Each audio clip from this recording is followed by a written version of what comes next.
Ang tauhid ay siyang dahilan upang mapatawad ang iyong mga kasalanan. Sinabi ng Allah subhanahu wa ta'ala, Inna Allah la yaghfiru ay yushraka bihi, wa yaghfiru ma duna dhalika liman yasha.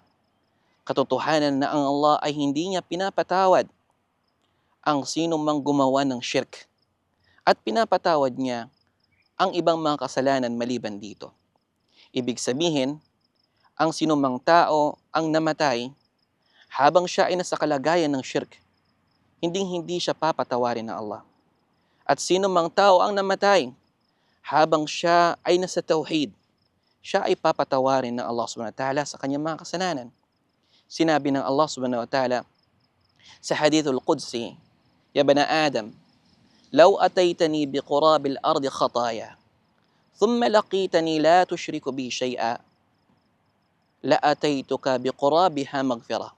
O anak ni Adan, kapag ikaw ay dumating sa akin at ikaw ay may kasalanan na kasinlawak ng lupain, ngunit dumating ka sa akin na hindi ka gumagawa ng anumang uri ng shirk, hindi ka nagtambal ng pagsamba sa akin, ito ay aking papalitan ng kasinlawak ng lupain na kapatawaran.